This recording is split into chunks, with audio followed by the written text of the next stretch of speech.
This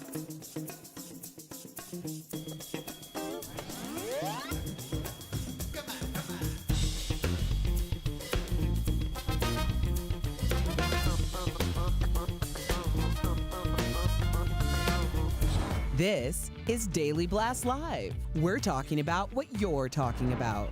Real, honest, entertaining, live. DBL starts right now. 3, 2.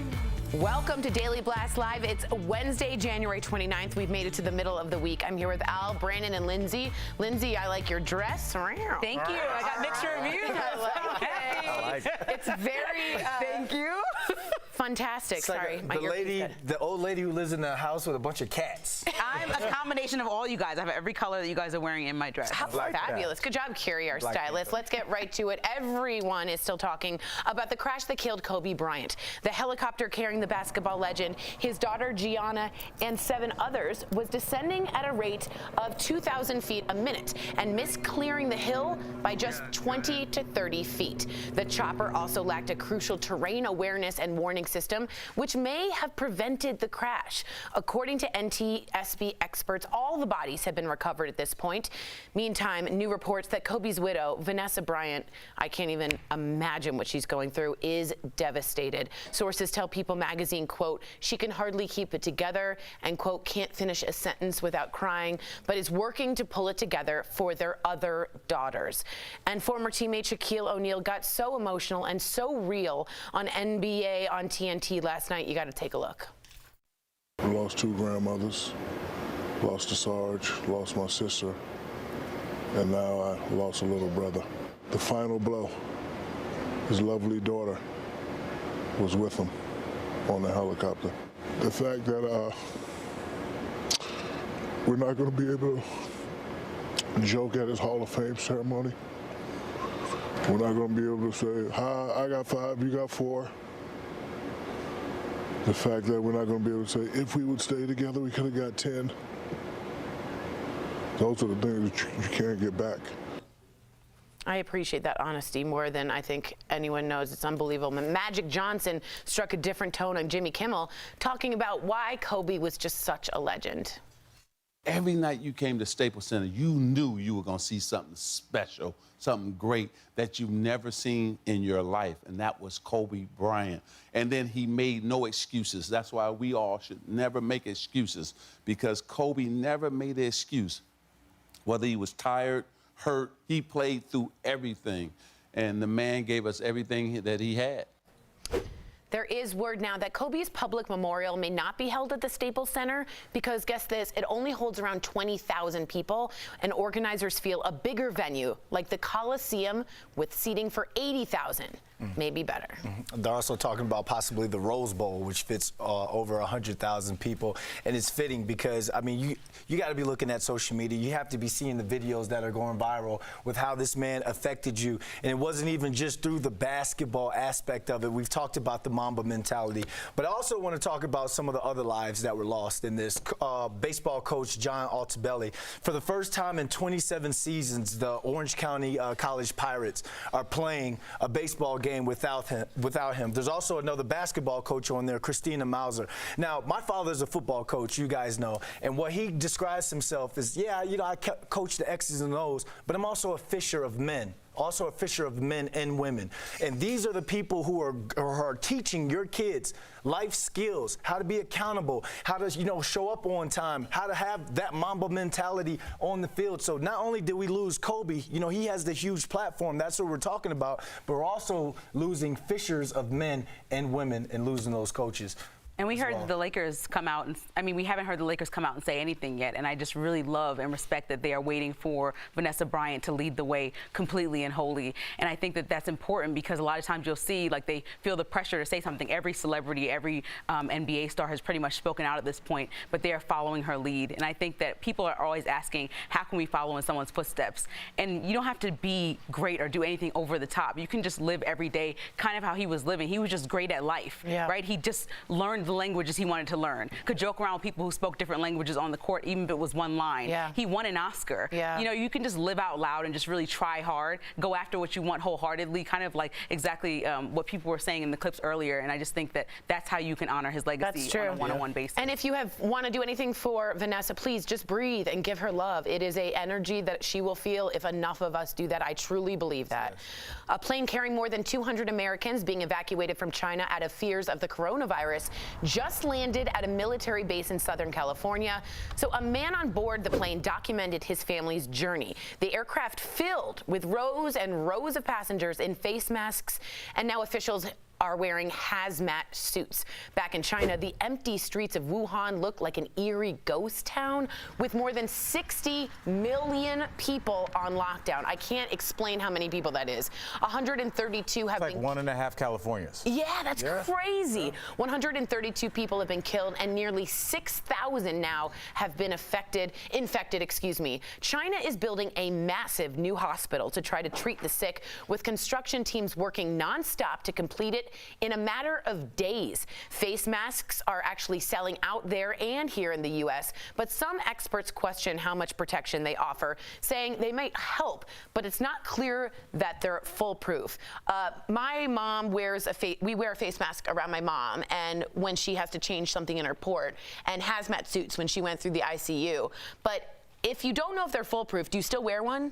What do you guys think? I think you take every precaution that you can. Yeah. Why would you not? And I mean, I don't think anybody on this panel right now would pretend to know exactly what's going on. But I think we do know this. It's not nothing. Yeah. It's not nothing. The fact that they're making a gigantic hospital, that means that I feel like the numbers are 10 times what they're telling us, and the numbers they're telling us are scary.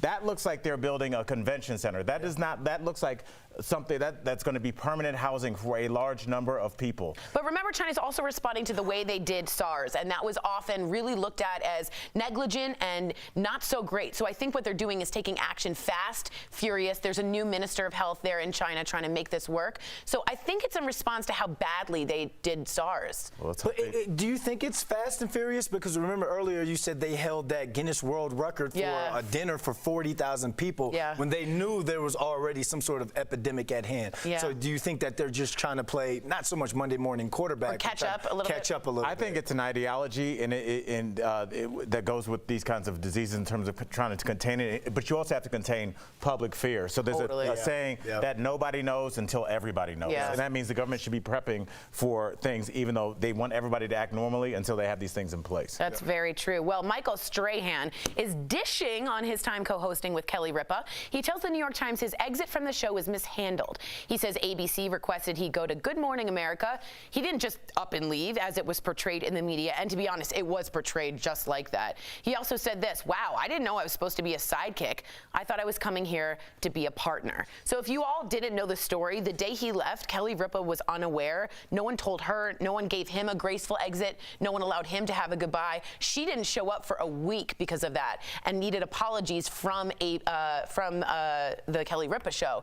And that changed the way they do communication over there. How do you guys feel about this? I just want to just detail kind of some of the story. Like, he actually said that she was treating him like a second-class citizen on the show. It was her show that she was on. We have to remember, like, if you're treating that man like that, who came from the NFL and has tons of accolades, speaks really well, and can do great interviews, just because you think he's not on your level, that's no way to treat somebody. You came on the show as a soap star. Nobody knew who you were. Nobody was checking for you as a talk show host. So for her to treat him like that, and for him to say she wouldn't even take meetings with him in the morning to discuss what's on the show, something that we do every single morning, how do you expect you want him to come to you and say, "Hey, I'm thinking about taking this offer that just was given to me by Good Morning America"? Is there anything to be said about showing respect for someone who's been there longer and understanding that maybe communication should be different since he's new to the game? But I don't think that he was being disrespectful, though. Everyone just loved Michael Strahan, and I think from outside looking in, obviously I'm not in the room, it just seemed like a bit of jealousy because he was becoming the star of the show. Because you don't see her treating Ryan Seacrest that way, do you? Well, she also didn't like Ryan Seacrest in the beginning, too, and there was some scuffle there. I just don't think she felt like she was being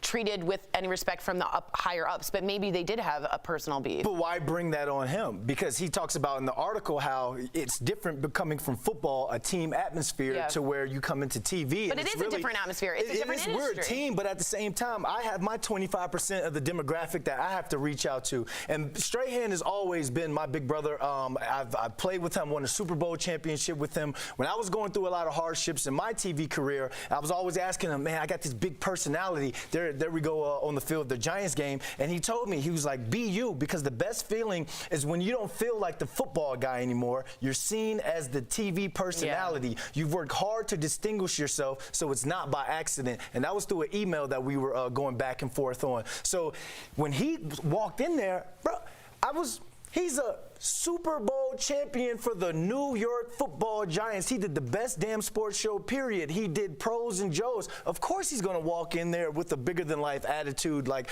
not only am I a star, but we're partners. Right. I think there was miscommunication everywhere. Yeah. Interesting. Let us know what you guys think, because it's a big story. It's everywhere today. Well, we've got a special birthday on the show today. It's not out. Oprah Winfrey turned 66 years old. The veteran daytime TV host turned media mogul is a hero to many of us. And let's take a moment to wish her a very happy birthday. Here's to everyone getting cake on Oprah's special day. Oh, what a scary idea. It's Oprah's birthday. Like, what do you get her? Yeah. I know. Well, I would be sitting there like, well, she did a did you just Google what does Oprah need? She did an interview and said that she told Stedman, please stop buying me Christmas gifts. Yeah, she just said, I don't know, like, there's nothing. Don't look like that. What do you do? Stedman's a multi-millionaire. Oprah's a billionaire. Just like, there ain't nothing you could do for me. We went on every trip. Let's get experiences. Stop buying gifts with my money. No, he's a He's a very But that's just a joke. That's a joke. Right. I know. Stedman, we love you too. Way to go, Stedman. He never gets the love. I know. He's like the sidekick. I think he's fine. All right, he's fine. DBL's live and coming up. MTV's Catfish is the guilty pleasure that makes us wonder how anyone can fall in love with someone they've never met. We're talking to the show's hosts and stars, and you, the viewer, are our fifth host. Does homework work? A new study says no. So is it time to rethink at-home assignments altogether? Ooh, your comments next.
They're at the desk talking technicalities and things. So we're kind of still basing on the whole Michael Strahan thing. Remember, he was shoved down her throat. That's what people are saying. You read online. She didn't hand select Michael Strahan. And when I talked to him, because he comes to the Giants facility a bunch, when I talked to him, he worked his butt off for that. He went in there and he was telling me he was trying different things. He was doing different things. He felt as though he was going to add another dynamic to the show. But at the same time, I guess that wasn't Kelly's top pick. So the beef, what I'm hearing and what we're reading about, and you talk to people, is the beef with her is more of the people upstairs, because I don't think that she got as much input as she wanted. But when he came in, you know, he has this larger than life personality. I just don't think it, you know, it went well together. But at the same time, it worked out for both of them, right?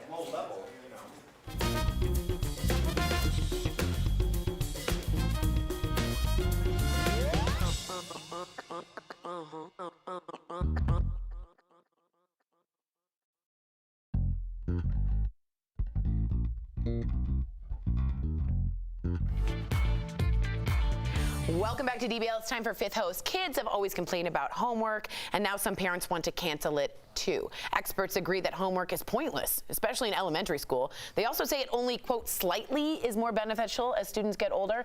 So DBL Nation, is it time to put an end to homework? Okay, Mary Lee from YouTube says, what's next? Getting rid of school because it's inconvenient? Mary Lee, that was a good one.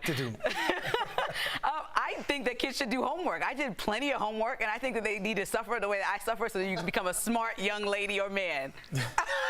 Yes, I'm a grandma, and I'm not going to change. She's 95. You see my cat lady shirt.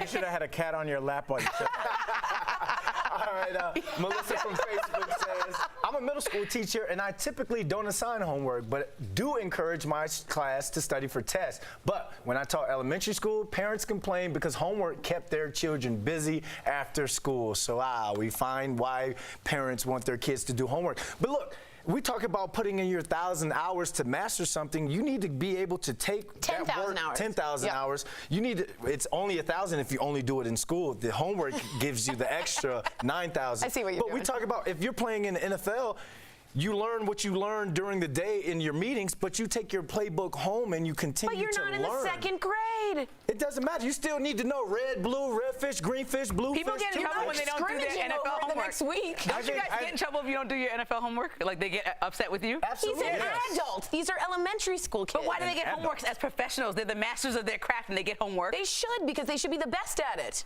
But so should kids. No, they're the future. They're 7. Oh, Sorry, go ahead. all kids are 7. There we go. Jamie from Facebook says the problem isn't the homework. It's the overscheduled families not eating dinner together. It's your responsibility as a parent to spend time helping your child with homework.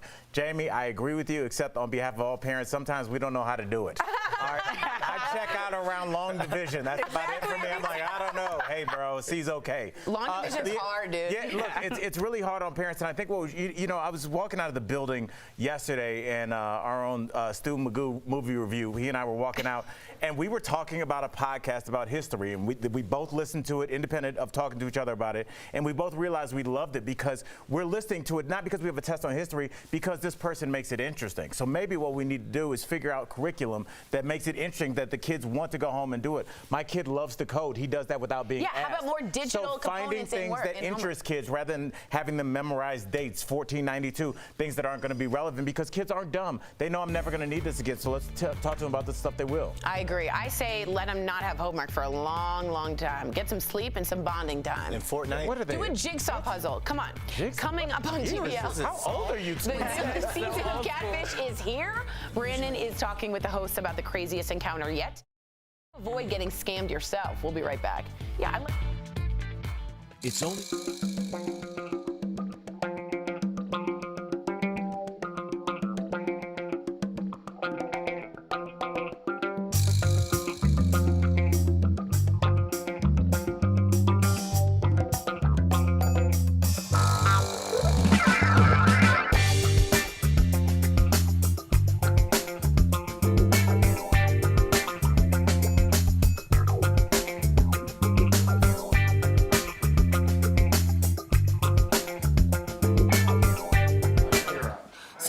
Clark is saying, and I agree, that you've got to work after work, and it creates a work ethic. Chris Clark is? He is our senior executive producer. In the crosswalk next to you. Oh my God! Stop, Al. So what I was saying is, I understand that it creates a work ethic, but I think we're so underslept and overworked and schedulized and just overdone with kids these days. I don't think that I think the parent can instill a work ethic until that point. I don't think you need to feel like you're in school 8 hours and then you have more school when you're 7.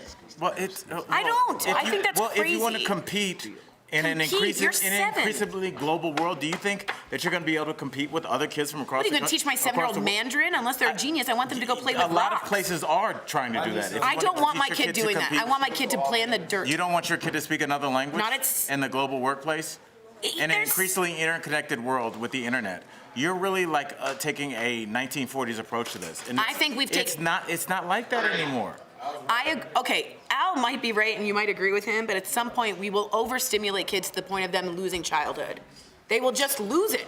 Why do you think people in France, they don't do soccer practice, this practice, this practice? They go home, they eat chocolate biscuits, they talk friends, and then they relax. Yeah, and how do they do in the World Cup? They're doing great. That's what I thought. I don't know. It's only a matter of time until repairs are needed. And once your car breaks down, it's too late. Call 1-800-505-9619 or go to carshield.com. Here we go, guys. Covered today. Welcome back to DBL. MTV's Catfish has become a worldwide phenomenon following people who are in online relationships but haven't met in real life. I sat down with hosts Neve Showman and Cammie Crawford to discuss the new season and why people are still getting catfish. That's in today's DBL Spotlight. Neve and Cammie, welcome to Daily Blast Live. Now, Neve, my first question is for you. We're in the digital age. It's 2020. Why are people still falling for catfishes? When something seems off, That's not her. it usually is. It really comes down to looking for love. There's a lot of new ways to find it these days, and certainly there was 20 years ago, but it doesn't change the fact that there's a trial and error. You gotta make mistakes, you gotta put yourself out there. Cammie, new season. What's the craziest story from this new season? We started right out the gate with the premiere episode. A girl claimed to have over 3,000 profiles that she's been catfishing from, which was jaw-dropping. Pick your chin up, Neve. That's what she said, because we were shook. It was insane. It just gets crazier and crazier every week. So catfishing doesn't just happen to millennials. AARP estimates that up to 25% of online daters could be fakes. So any tips for our viewers on how to avoid getting catfished? The trick is figuring out how to detect it. The easiest way is to make sure that they're willing to video chat or FaceTime with you. That's certainly a good way to know that they are the person, at least in the pictures. So you really just have to always think, does this make sense? Should I be doing this? And I think the best thing you can do is ask your friends or family. Your kids. Yeah, or your kids to sort of take a look and see if they can help you, discern whether or not they're being real or not.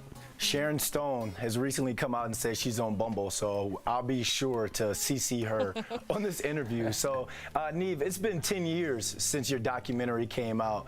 Now, does your catfish experience, has it had any lasting effects on your life? What I share with a lot of people is a vulnerability and willingness to trust people. While it does make me more susceptible to perhaps getting lied to, it also makes life interesting. We called the movie Catfish not because we were trying to create a name for mean people who lie on the internet, but because there's a story about how catfish were used to keep other fish moving around in these giant tanks, and the idea that life's more interesting when you have people breaking the rules and kind of keeping us guessing. Well, you guys, congrats on the new season, and Neve and Cammie, thank you so much for joining Daily Blast Live. Thanks. Has anyone in here been catfished before? Huh? No. They're lying. They're lying. Catfish airs Wednesdays on MTV, and we'll be right back. Promotional consideration is brought to you by Beauty Blasters, what's up? It's Jeray for the Slay, and today we're talking about that skin that slays. Now, you all have beautiful skin. Don't get me wrong, everyone's beautiful on the inside or whatever, but sometimes we need to update that skincare routine a little bit more to get that glow. Okay, did y'all catch that? That glow. All right. Now, for today's topic, we're talking about toning and the joys of using a toner. Now, it's not as crazy as it used to be. I know you guys are all rolling your eyes at home thinking, oh my gosh, here we go. He's gonna talk about some sea breeze. Not today, honey. Toners have changed a lot over the years, and as much as we all hated using them when in our teens and how much it dried out our skin with all that alcohol content, in today's world, we actually have much more toners to fit every type of skin type. It's not just for oily or acne-based skin anymore. So let's go ahead and break down a couple for you guys. My favorite is using a gentle toner, something that will simply help to make sure to take off any remnants of makeup after you wash your face and before you apply your moisturizer onto your skin. Now, you don't want it to be too drying and you don't want it to be too active at the same time. So to start, I love the First Aid Beauty Exfoliating Toning Wipes. Now, these guys are little circle pads that are predisposed with serum in them to help to make sure that we are brightening, hydrating, and keeping that skin looking beautiful, honey. Okay. Now, another thing you can also use is a oil control toner. These guys are still out here, but we don't have to use that high alcohol content once again. One of my favorites for these guys is actually from Ole Hendrickson Or you can always check out the Ultra Facial Oil Control Toner from Kiehl's. This guy is amazing for balancing out your skin if you might be a little bit excessively oily, and it's also going to help to make sure that we're minimizing and tightening those enlarged pores if you're more on the oily skin type. Now, another great toner is going to be for radiance in the skin. This guy is one of my favorites and what I use on my skin every night. Peter Thomas Roth Glycolic 8% Toner is amazing for improving radiance and uneven skin tone as well. Now for all of these, all you want to do is either take it out of the package or take a separate cotton round and go ahead and disperse your product onto your cotton, taking it from your T-zone outwards to make sure that we're smoothing any of that extra makeup right off of our skin and applying the serum where we need it. Now, you guys check out some of those toners. There's every type of toner from drugstore to prestige. So let me know your favorites down below or write me on any social media platform at Jure for the Slay. We'll see you guys next time. Big changes are coming to credit scores, and that could be bad news for millions of consumers. Let's connect the dots. FICO, the company that calculates your credit worthiness, announced it is changing how it comes up with your number. People who have fallen behind on bills or taken on more debt could see their credit score drop significantly. According to the Wall Street Journal, anyone with a low credit score, 600 or lower, would be the hardest hit. But there's some good news. If your credit score is 680 or higher, you could see it actually go up. The changes come as consumers are building a record level of debt. People are putting more on credit cards and taking out more and more personal loans. All of this despite a relatively strong economy. The new calculations are expected to go into effect this summer. Welcome back to Daily Blast Live. It's a new year, so let's talk new savings. We're bringing in 2020 with tips on how to focus on savings this year. Budgetologist Felicia Jones is here to discuss this on today's Dollars and Cents presented by John Hancock. Ready to jump into this? I am ready. The first thing that we're going to do, we're just going to increase our savings by $25. I want you to focus on your emergency fund. Also open up that vacation fund. Ooh, I like that one better. Yeah, I know. I like that too. To make sure you auto draft from your paycheck or your checking account right into your savings. So the next thing we're going to do is focus on our medical expenses and start saving for that. It's important. So we're going to open up an FSA or an HSA account. Really? Now these are all typically employer-driven benefits, so you have to talk to your employer about this. The last thing we're going to talk about is retirement. This is a great time to open up an IRA. If you have that 401k, just contribute more to it. For those who are 70 and a half, this is the year for you to start calculating your required minimum distribution. Wow. I know. Just remember, it's all about the savings in 2020. To submit your financial questions for the next Dollars and Cents, please email askmrsjones@dailyblastlive.com. And for info about life insurance and retirement planning, call John Hancock at 1-800-978-0663. Financial literacy. Yeah, it's key. I love what she said about auto drafting money from your checkings to your savings, because sometimes I look at that checkings, I'm like, I know I'm supposed to put some away, but it's time to get busy. If you get too good with money, you're going to stop buying me lunch. What am I going to do? You're using me, old lady, with the Do you want to pet your cat one last time? Say goodbye to the cat. Bye, everybody. I was kind of like you, but then I start, like, when you look, it's almost like when people work out, they start working out, they just do the upper body, but then you realize you need to do your legs too. That's how I want my accounts to look. I want my checking and my savings to kind of have that balance. That's a great analogy. Yeah, because I'm all arm day. I mean, there's no leg day in my bank account. Okay. Yeah, don't forget the legs, everybody. All right, don't forget the legs. We'll see you same time, same place tomorrow. Don't be Zac Efron. He has good legs. Does he? Yeah. Oh, he does.